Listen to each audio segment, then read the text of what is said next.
Hello दोस्तों, मैं आपका होस्ट और आपका गोस्ट फियर फ्रॉस्ट 22 से आज आपके लिए लेकर आया हूँ एक और सुपरनैचुरल हॉरर स्टोरी। आप अगर इस कहानी को पूरा सुनेंगे तो आपको सच में बहुत ज़्यादा मज़ा आने वाला है। साथ ही अगर आप पहली बार हमारे इस चैनल पर आए हैं तो चैनल को अभी सब्सक्राइब कर लीजिए। ऐसा करने से हमारी और आपकी नज़दीकियाँ बढ़ जाएगी और आगे आने वाली वीडियो आप तक आसानी से पहुँच जाएगी। तो ज़्यादा समय ना लेते हुए जल्दी से अपनी कहानी को शुरू करते हैं। दोस्तों, आज की हमारी कहानी रमेश जी की है, तो चलिए इस कहानी को हम उन्हीं के नज़रिए से सुनते हैं। दोस्तों, मेरा नाम रमेश है और मैं आज आप लोगों को राजस्थान के जैसलमेर के एक बेहद ही डरावने मंदिर की कहानी सुनाने वाला हूँ। पर शायद आज के समय तक भी बहुत से लोग इस चीज़ से अनजान है कि राजस्थान में एक ऐसा मंदिर भी है जो कि शायद भानगढ़ के किले से भी ज़्यादा डरावना है। वैसे तो राजस्थान की सबसे ज़्यादा डरावनी जगह की अगर बात की जाए तो सिर्फ अलवर के भानगढ़ किले की ही बात निकल कर आती है, लेकिन अगर वास्तविकता की बात की जाए तो जिस मंदिर की कहानी आज मैं आप लोगों को सुनाने वाला हूँ उसके सामने भानगढ़ का किला तो कुछ भी डरावना नहीं है। अब ये बात मैं इतने दावे के साथ इसलिए कह पा रहा हूँ क्योंकि मेरे खुद के साथ एक बार एक ऐसी डरावनी घटना हुई थी जिसके बाद मुझे इस चीज़ का एहसास हुआ। दरअसल यह बात आज से लगभग 15 से 16 साल पहले की है। वो शायद सन 2008 की बात थी। उस वक्त मैं कॉलेज में ही पढ़ाई किया करता था और आप तो जानते ही हैं कि कॉलेज में पढ़ने वाले लड़कों की लाइफ अक्सर कैसी होती है। उस टाइम पर मैं भी अपने दोस्तों के साथ काफ़ी ज़्यादा मस्ती किया करता था और हर हफ्ते में अलग अलग जगह पर जाकर पार्टी किया करता था। इसके साथ ही हर बार की गर्मियों की छुट्टियों में हम लोग अलग अलग जगह पर घूमने के लिए जाया करते थे। क्योंकि मेरे पापा एक प्रॉपर्टी डीलर का काम करते हैं तो शुरू से ही हमारे घर में पैसों की कोई कमी नहीं रही है। और आप यूँ समझ सकते हैं कि उस वक्त मैं एक अमीर बाप की बिगड़ी हुई औलाद था जो सिर्फ अपने बाप के कमाए हुए पैसों को उड़ाने पर लगा हुआ था। और उस वक्त वो उम्र भी कुछ ऐसी ही होती है। उस उम्र में लड़कों के अंदर एक अलग ही प्रकार का जोश होता है जो कि उनसे ये सब चीज़ें करवाता है। उस उम्र में सही गलत की भी इतनी ज़्यादा पहचान नहीं होती है। उस वक्त इंसान को ये अंदाज़ा नहीं रहता है कि उसके लिए क्या चीज़ सही है और क्या चीज़ गलत है। शायद इसी कमी के चलते मेरे साथ मेरे जीवन में वो डरावना हादसा हुआ था। अब मैं उसे एक हादसा कहूँ या फिर एक घटना कहूँ, ये मुझे आज तक भी समझ में नहीं आया है क्योंकि उस जगह पर जाने का फ़ैसला तो हमारा ही था और हम लोग जानबूझकर उस जगह पर गए थे। दरअसल उस वक्त मैं कॉलेज में सेकेंड ईयर में था और हमारी सेकेंड ईयर की एग्ज़ाम लगने के बाद छुट्टियां पड़ गई थी। तो छुट्टियों का नाम सुनते ही तो हम दोस्तों के अंदर फिर से उसी चीज़ की चुल मचती है। यानी कि हम लोगों के दिमाग में ये आने लगता है कि इस बार कहाँ पर घूमने के लिए जाया जाए। तो मेरे मन में शुरू से ही राजस्थान के भानगढ़ के किले को देखकर आने की इच्छा थी। इससे पहले मैं भानगढ़ का किला देखने के लिए कभी भी नहीं गया था। मैंने सिर्फ उस किले के बारे में बहुत कुछ कहानियाँ सुनी थी। अब उस वक्त इंटरनेट का इतना ज़्यादा दौर नहीं था। उस वक्त शायद 3G नेट ही चलता था। इसी वजह से इंटरनेट पर भी आज की तुलना में इतनी ज़्यादा चीज़ें उपलब्ध नहीं थी। अब आज के टाइम पर तो कई लोग यदि कहीं पर घूमने जाते हैं तो उसका ब्लॉग बनाकर यूट्यूब पर डाल देते हैं।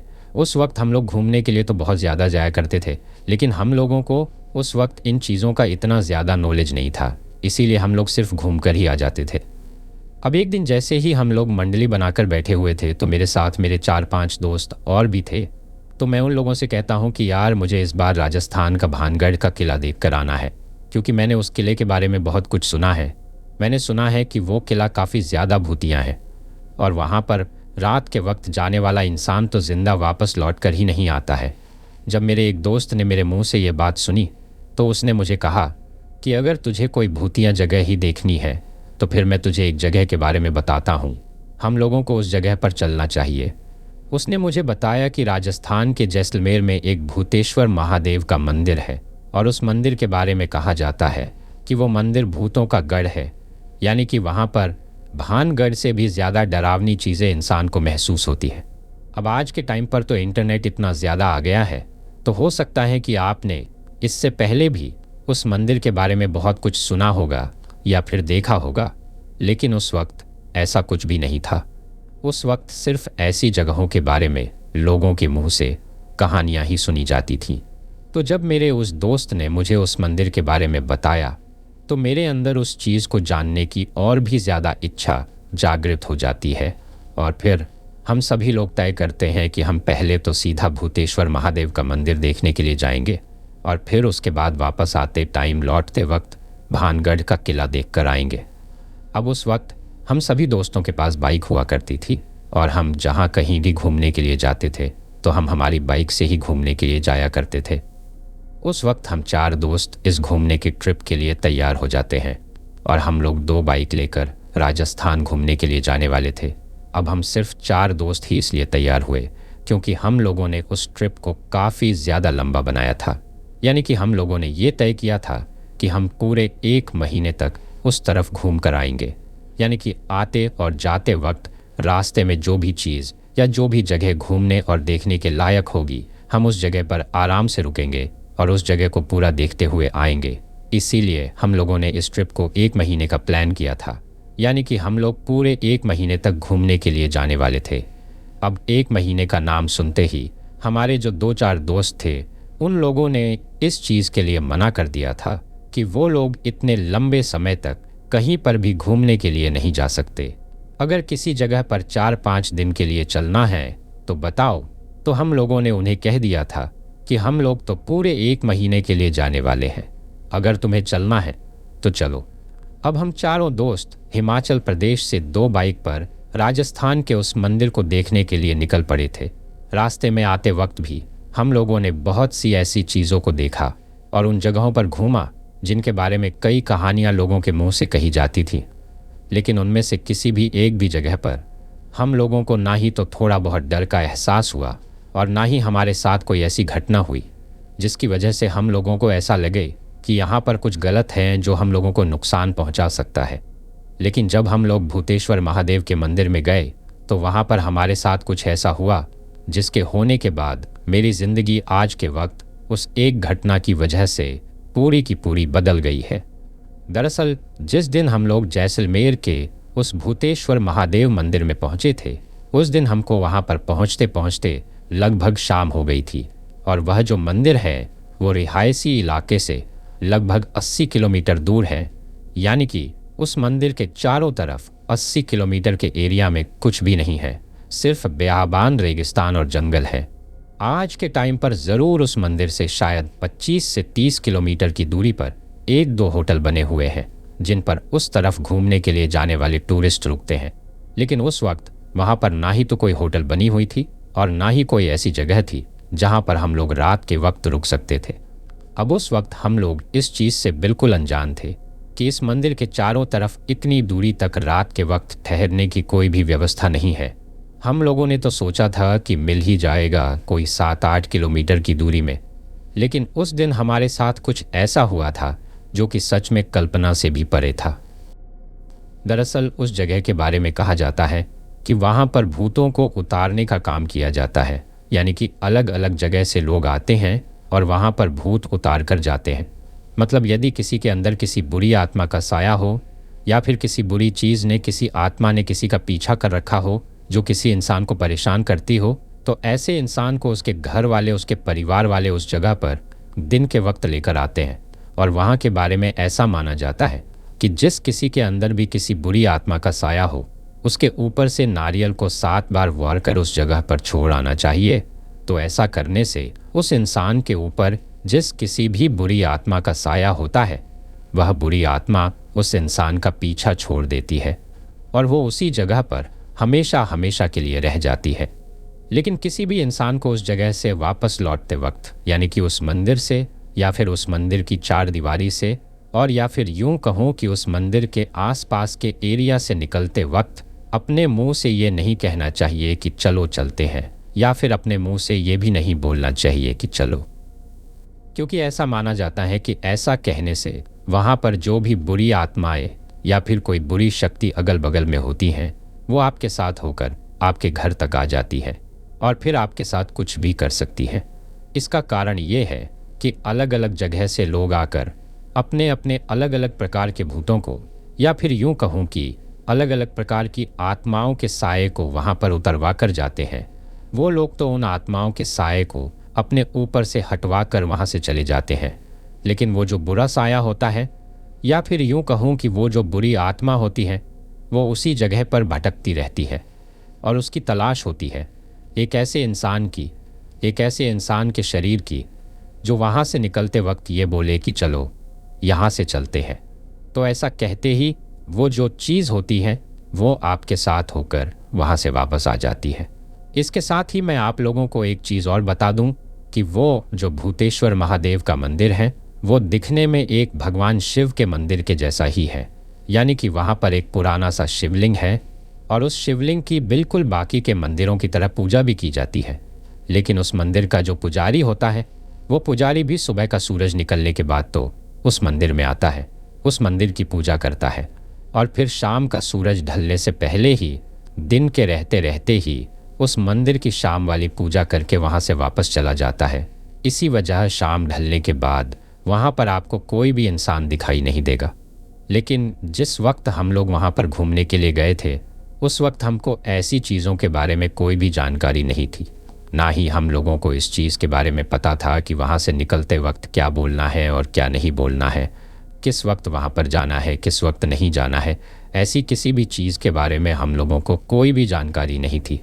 अब उस दिन हम लोग शाम के लगभग 5 से 6 बजे के आसपास में उस मंदिर के पास पहुँचे थे। अब क्योंकि हम लोग बाइक से आए थे तो हम उस मंदिर के काफ़ी ज़्यादा अंदर तक आ गए थे, वरना अगर कोई इंसान गाड़ी लेकर आता तो वो इतना अंदर तक गाड़ी को लेकर नहीं आ सकता था, क्योंकि वहाँ पर उस वक्त इतना अंदर तक गाड़ी को लाने का रास्ता नहीं था। सिर्फ एक इंसान के चलने की तरह ही छोटी सी पगडंडी थी और उस पगडंडी से होते हुए हम लोग अपनी बाइक को लेकर वहाँ तक गए थे। उस मंदिर के मेन गेट के पास जाकर हम लोगों ने अपनी दोनों बाइकों को वहाँ पर खड़ा कर दिया था। बाइक को वहाँ पर खड़ा करने के बाद हम लोग पैदल ही उस मंदिर की तरफ निकल पड़े थे। अब क्योंकि गर्मियों का टाइम था तो दिन ढलने में भी अभी थोड़ा बहुत समय था। लेकिन जब हम लोग वहाँ पर पहुँचे थे तो उस जगह पर पहुँचते पहुँचते हम लोगों को काफ़ी ज़्यादा भूख लग चुकी थी। इसी वजह से हम लोग अपने साथ जो खाने का सामान लेकर गए थे उसको एक जगह पर बैठकर खाने लगते हैं। अभी हम लोग वहाँ पर बैठकर वो खाना खा ही रहे थे कि तभी अचानक से मुझे मेरे कानों में एक आवाज़ सुनाई देती है कि अरे अकेले बैठे बैठे ही खा रहे हो क्या? हम लोग भी हैं, ज़रा हमारी तरफ भी ध्यान दो। अभी मैं अपने मुंह में कुछ खा ही रहा था कि तभी अचानक से उस आवाज़ को सुनकर मेरा मुंह अचानक से एक जगह पर रुक जाता है। अभी मैं मेरे दोस्तों से कुछ पूछता उससे पहले ही मुझको इस तरह से रुकता हुआ देखकर मेरा एक दोस्त मुझसे कहता है कि क्या तुम्हें भी वही सुनाई दिया है जो मुझे सुनाई दिया है? तो मैं भी उससे कहता हूँ कि तुम्हें भी सुनाई दिया क्या? उसके बाद हम लोग जो कुछ भी खा रहे थे उसको खाना बंद कर देते हैं और उसको वापस अपने बैग में डाल लेते हैं। अब धीरे धीरे सूरज डूब रहा था और अंधेरा हो रहा था और कुछ ही देर में चारों तरफ पूरी तरीके से अंधेरा हो जाता है। अब हम लोगों ने अपनी अपनी टॉर्च की लाइट चालू कर ली थी, लेकिन कुछ ही देर बाद ऐसा होता है कि हम चारों के चारों दोस्तों की टॉर्च अपने आप ही धीरे धीरे झपझप करके बंद हो जाती है। उस टॉर्च को देखकर हमें समझ में नहीं आया कि आखिर ये इस तरीके से अचानक से बंद क्यों हो गई। फिर हम लोगों ने अपने अपने फ़ोन की टॉर्च चालू की। अब उस वक्त हम लोग उस मंदिर के बिल्कुल करीब थे। अभी हम उस मंदिर की तरफ आगे की तरफ जा ही रहे थे कि तबीयत अचानक से हमें हमारे बगल में ही बहुत सारे नारियल पड़े हुए दिखाई देते हैं जिनके ऊपर लाल रंग का कपड़ा बंधा हुआ था। लेकिन उस वक्त हम लोगों को उन नारियलों के बारे में नहीं पता था कि वह नारियल आखिर किस चीज़ के हैं। तभी हमारे में से एक दोस्त अचानक से चलते चलते ही अपने एक हाथ में उस एक नारियल को उठा लेता है और उठाकर मुझसे कहता है कि अरे भावेश देख ज़रा, ये नारियल तुझे कुछ अजीब नहीं लग रहा? तो मैं उसे कहता हूँ कि तू इस तरीके से मंदिर में पड़ी हुई किसी भी चीज़ को हाथ मत लगा। तो फिर वो उस नारियल को वहीं पर वापस पटक देता है। अभी हम लोग आपस में बातें करते हुए उस मंदिर में इधर उधर घूम ही रहे थे कि तभी अचानक से उस मंदिर के बगल में एक बड़ा सा पेड़ था और उस पेड़ की तरफ मेरी नज़र जाती है। जैसे ही मेरी उस पेड़ की तरफ नज़र जाती है तो मुझे दिखाई देता है कि उस पेड़ की एक टहनी पर कोई एक बहुत बड़ा सफ़ेद सफ़ेद सा साया बैठा हुआ है और वो दिखने में बिल्कुल किसी इंसान की तरह ही दिख रहा है। एक पल के लिए तो जब अचानक से मेरी नज़र उसकी तरफ गई तो मैं सोचता हूँ कि आखिर ये क्या चीज़ है, लेकिन इसके साथ ही मैं बहुत ज़्यादा डर भी जाता हूँ। तो मैं अपने दोस्तों से कहता हूँ कि तुम्हें भी उस पेड़ के ऊपर कुछ दिखाई दे रहा है। तो मेरे वो दोस्त मुझे कहते हैं कि नहीं, हमें तो कुछ भी दिखाई नहीं दे रहा। लेकिन उन दोस्तों से वो बात कहते ही जैसे ही मैं फिर से उस पेड़ की तरफ देखता हूँ तो मुझे फिर से वहाँ पर कुछ भी दिखाई नहीं देता। अभी हम उस मंदिर में घूम ही रहे थे कि तभी उस मंदिर के पीछे की तरफ से किसी औरत की आवाज़ में किसी के चिल्लाने की बहुत तेज़ आवाज़ आती है। और जैसे ही वो आवाज़ आती है तो हम पागल लोग वहाँ से दूर भागने की बजाय जिस तरफ से वो आवाज़ आ रही थी उसी तरफ जाने लगते हैं, क्योंकि हम लोगों को लगा कि शायद हमारे अलावा भी इस मंदिर में कोई मौजूद है जिसको शायद कोई दिक्कत हुई है और वो तकलीफ़ में है, इसी वजह से वो चिल्ला रही है। यही सोचकर हम लोग भागते हुए उस मंदिर के पीछे की तरफ जाते हैं। लेकिन जब हम लोग उस मंदिर में पीछे की तरफ भाग कर जाते हैं तो हमें वहाँ तो कुछ भी दिखाई नहीं देता है, पर मंदिर के पीछे जाते ही वो आवाज़ अब हमें उस तरफ से सुनाई देने लगती है जिस तरफ से भागकर हम लोग उस मंदिर के पीछे की तरफ आए थे। अब हमारे साथ वहाँ पर ऐसा 4-5 बार होता है, यानी कि जिस भी तरफ से हम भागकर आते तो आने के बाद हमें वहाँ से ना ही तो आवाज़ सुनाई देती है और ना ही उस जगह पर कोई दिखाई देता है, लेकिन जिस तरफ से हम लोग भाग कर आते थे फिर उसी तरफ से वो आवाज़ आने लग जाती थी। जब लगातार हमारे साथ 4-5 बार वो चीज़ होती है तो हम लोग समझ जाते हैं कि यहाँ पर कुछ तो गलत हो रहा है। अब इस चीज़ का एहसास होते ही हम लोग काफ़ी ज़्यादा डर गए थे। तभी हम चारों में से मेरा एक दोस्त जिसका नाम राकेश था, वो मुझसे कहता है कि चलना यार, यहाँ से चलते हैं, मुझे यहाँ पर कुछ भी ठीक नहीं लग रहा। अब राकेश को उस वक्त इस बात का बिल्कुल भी अंदाज़ा नहीं था कि उसने अपने मुंह से इतनी बड़ी बात बोलकर कितनी बड़ी गलती कर दी है। उस वक्त हम सभी लोगों के चारों तरफ काफ़ी ज़्यादा अंधेरा था कि तभी अचानक से हमें एक आवाज़ सुनाई देती है कि हाँ चलो चलो चलते हैं। जब हम लोगों ने यह आवाज़ सुनी तो हम एक दूसरे से पूछने लगते हैं कि तूने कुछ बोला क्या, तूने कुछ बोला क्या। लेकिन उस वक्त हम चारों में से ही कोई कुछ भी नहीं बोला था। अभी हम लोग वहाँ पर खड़े होकर एक दूसरे से ये बातें पूछ ही रहे थे कि तभी अचानक से हमें हमारे सामने की तरफ से ही एक औरत जाती हुई दिखाई देती है। उस औरत ने बिल्कुल सफ़ेद कलर की साड़ी पहन रखी थी और किसी डरावनी फिल्म की तरह उसकी साड़ी का पल्लू नीचे ज़मीन से लटकता हुआ जा रहा था। वो उस वक्त हमें हम लोगों से लगभग 20 से 25 कदम आगे दिखाई देती है और वो हमारे सामने से एक तरफ से दूसरी तरफ जा रही थी। उस औरत को इस तरह से हमारे सामने से जाते हुए देखकर अभी हम लोग एक दूसरे से गुसर फुसर कर ही रहे थे कि तभी अचानक से वो औरत हमारी ओर पलटती है और किसी हवा के झोंके की तरह फिर से उसी तरीके से चिल्लाते हुए हमारी ओर आती है। जब वो हमारी ओर आने के लिए मुड़ती है तो हमें उसका चेहरा भी दिखाई देता है, लेकिन उस वक्त चारों तरफ काफ़ी घना अंधेरा था। इसी वजह से हम लोग ठीक तरीके से उसके चेहरे को नहीं देख पा रहे थे। पर उस अंधेरे में उस औरत की आंखें अजीब तरीके से चमक रही थी, क्योंकि उसकी आंखें कुछ अलग सी थी, यानी कि ना ही तो वो पूरी तरीके से काली थी और ना ही पूरी तरीके से सफ़ेद थी। जब वो औरत हमारी तरफ आ रही थी तो हम लोग देखते हैं कि उसके पैर तो हवा में हैं और वो किसी पंछी की तरह उड़ते हुए हमारी ओर आ रही है।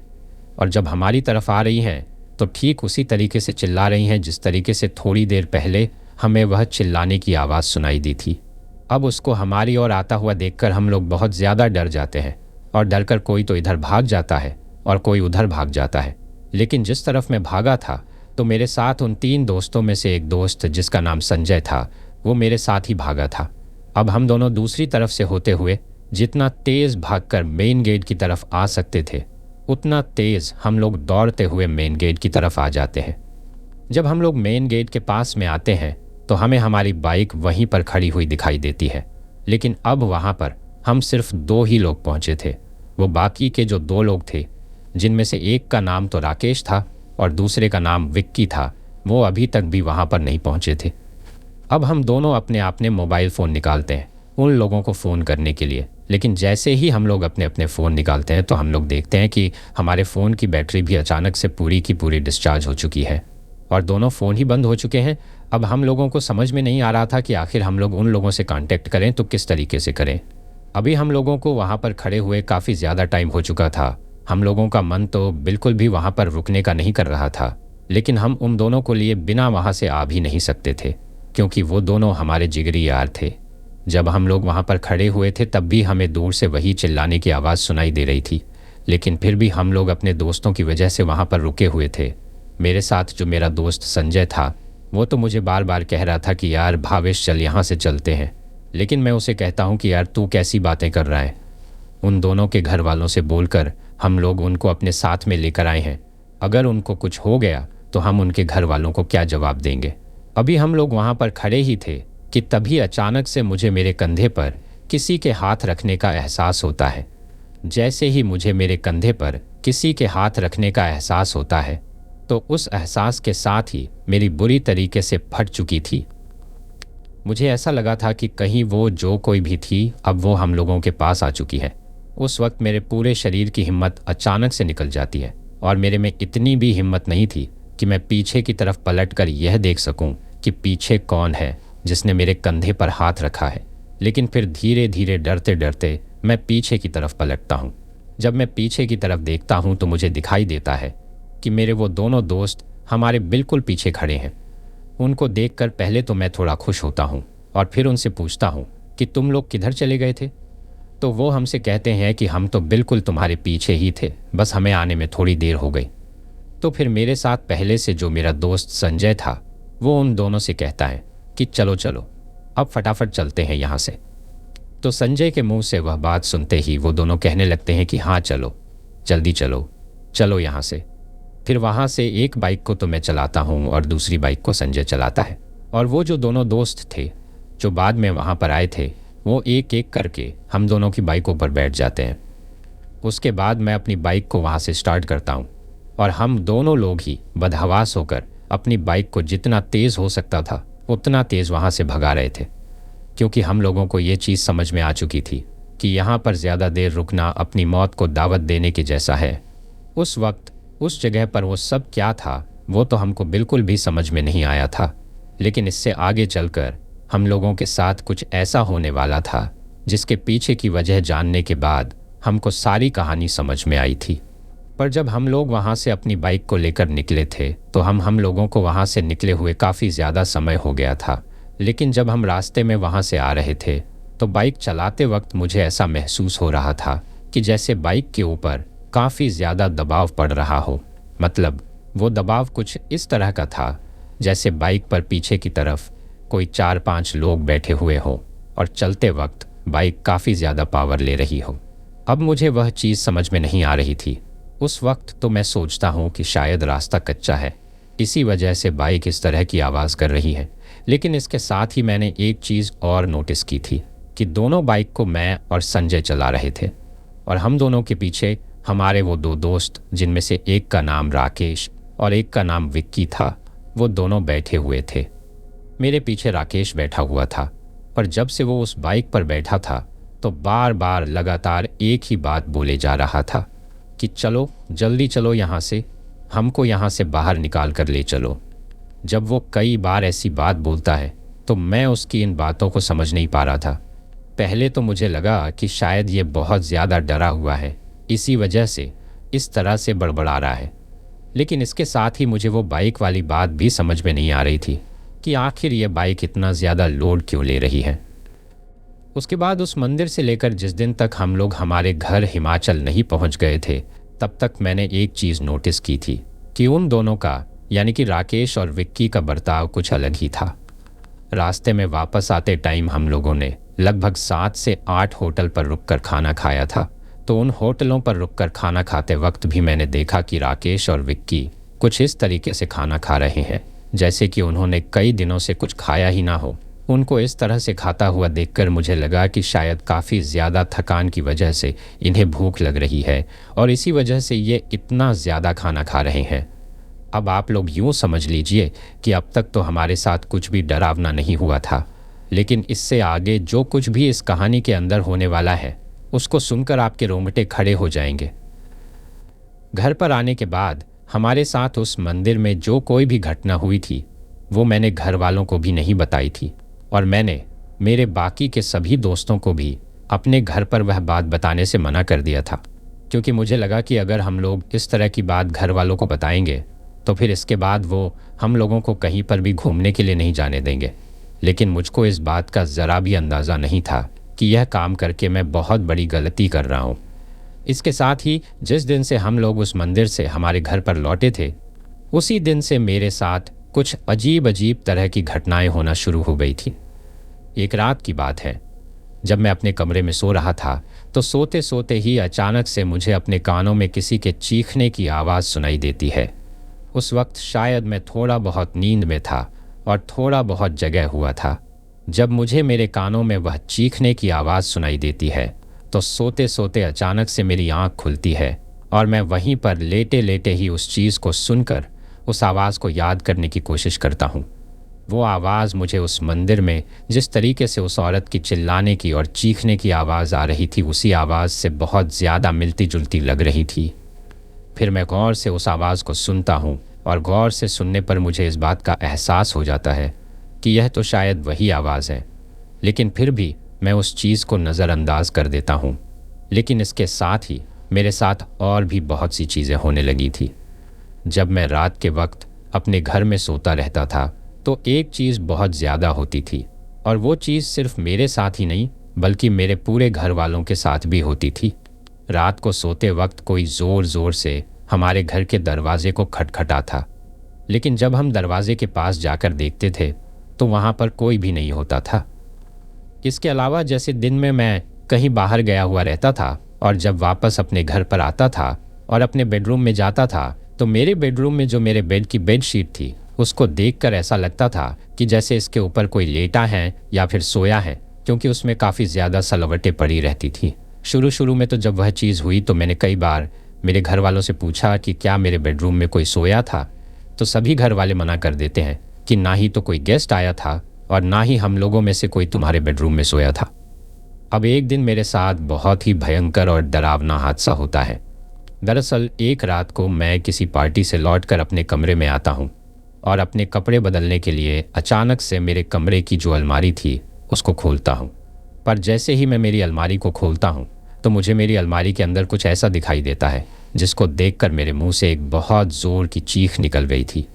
दरअसल मैं अपने कमरे में आया और मैंने अपना फ़ोन अपने बेड पर रखा और मैं अपनी शर्ट के ऊपर के 2-4 बटन खोलते हुए अपनी अलमारी की तरफ जाता हूँ।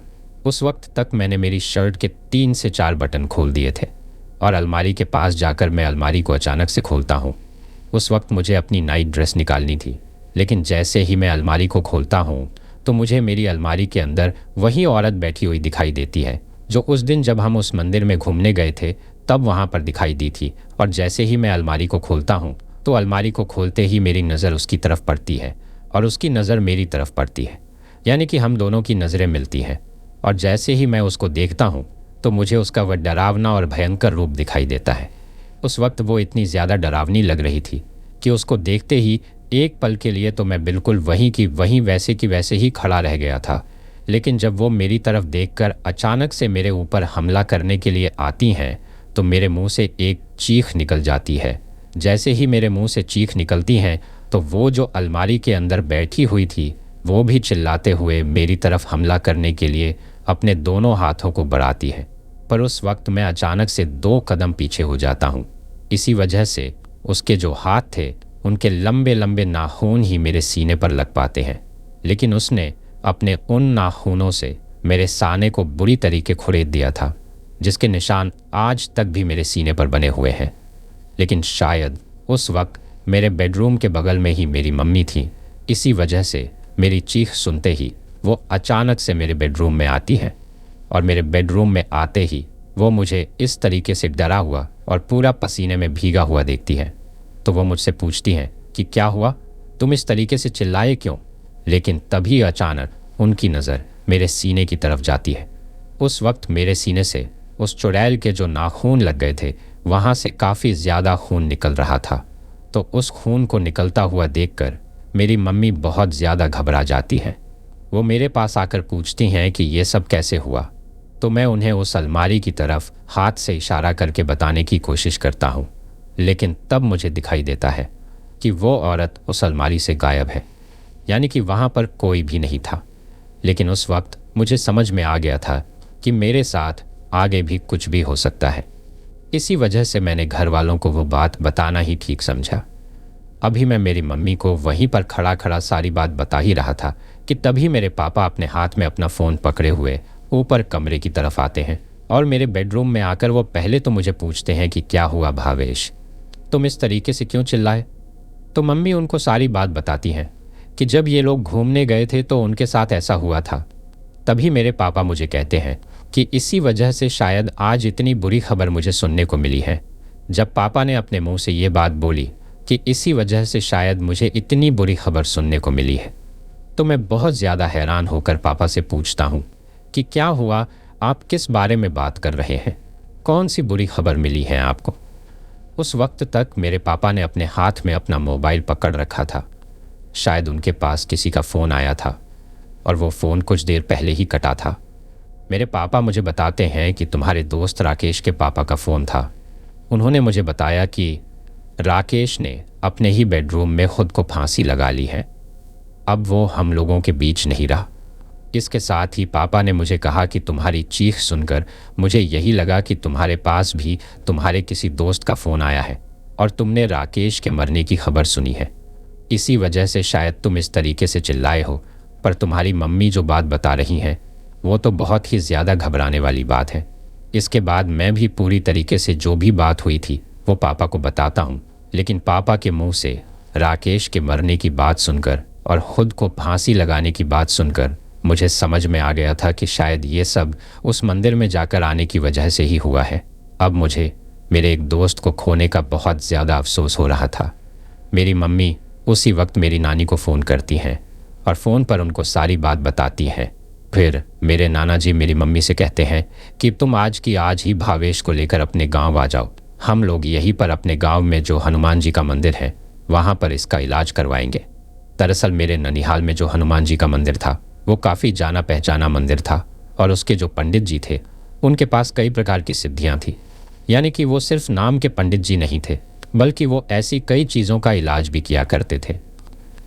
इसी वजह से हम लोग उसी दिन वहीं पर सारा काम छोड़कर अपने ननिहाल जाने की तैयारी करने लगते हैं।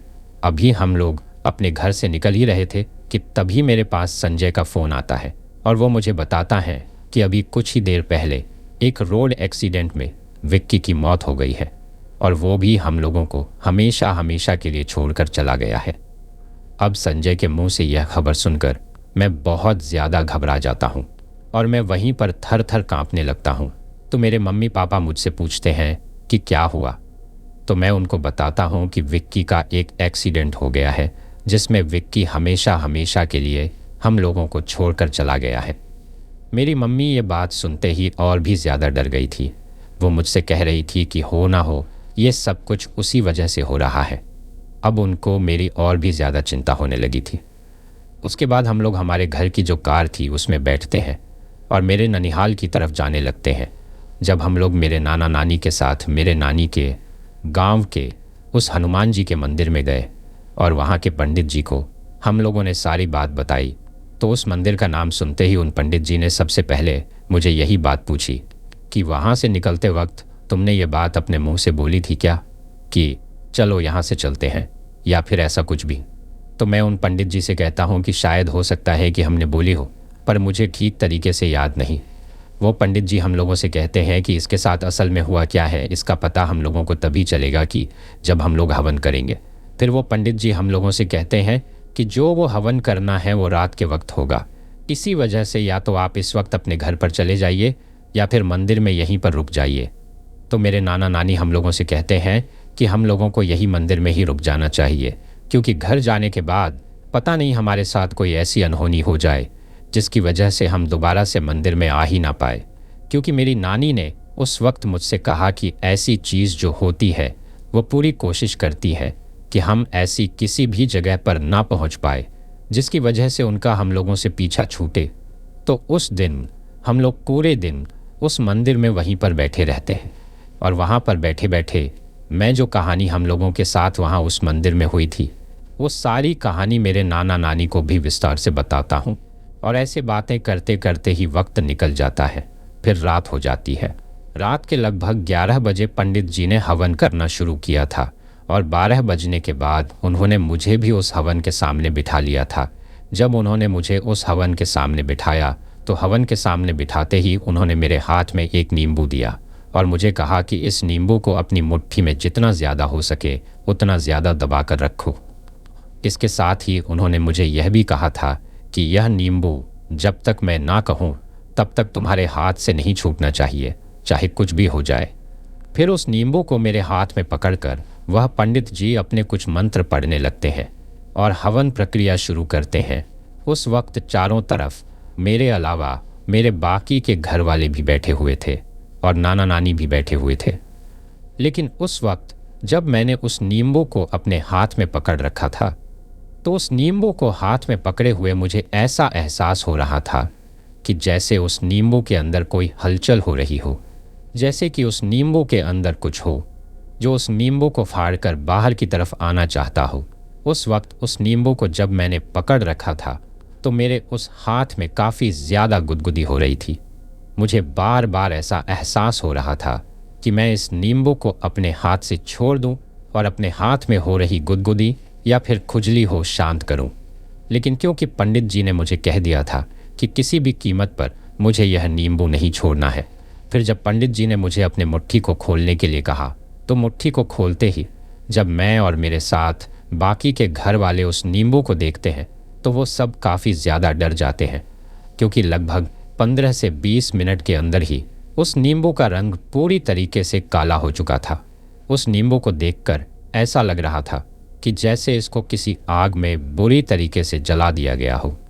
जब उस नींबू को उन पंडित जी ने मेरे हाथ में दिया था तब वह बिल्कुल कच्चा नींबू था, लेकिन अब वह पूरी तरीके से जलकर काला हो गया था।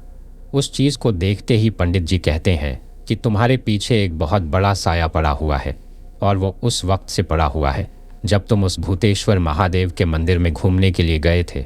तुम वहाँ से अपने साथ एक बहुत गलत चीज़ को ले आए हो जो कि अब तुम्हारी जान लेकर ही रहेगी। उसने पहले ही तुम्हारे 3 दोस्तों की जान ले ली है। अब उन 4 दोस्तों में से सिर्फ तुम एक ही बचे हो। जब पंडित जी ने मुझे ऐसा कहा कि 3 दोस्तों की जान ले ली है तो मैं बहुत अचंभित होकर उनकी तरफ देखने लगता हूँ और उनसे पूछता हूँ कि अब तक तो मुझे सिर्फ 2 दोस्तों के ही करने का पता है।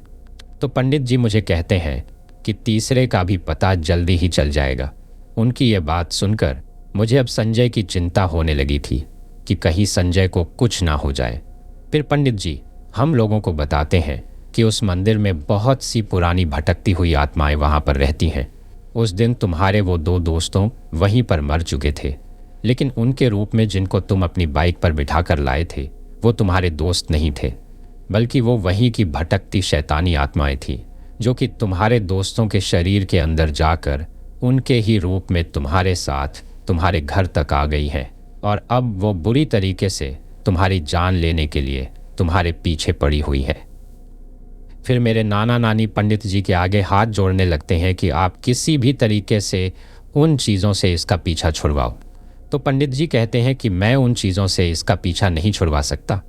इसका पीछा तभी छूट सकता है जब ये खुद दोबारा से उस मंदिर में जाएगा और घर से निकलते वक्त ही एक लाल कपड़े में नारियल बांधकर अपने सिर के ऊपर रख कर लेकर जाएगा और उस नारियल को उस मंदिर में जाकर वहाँ पर छोड़ कर आएगा।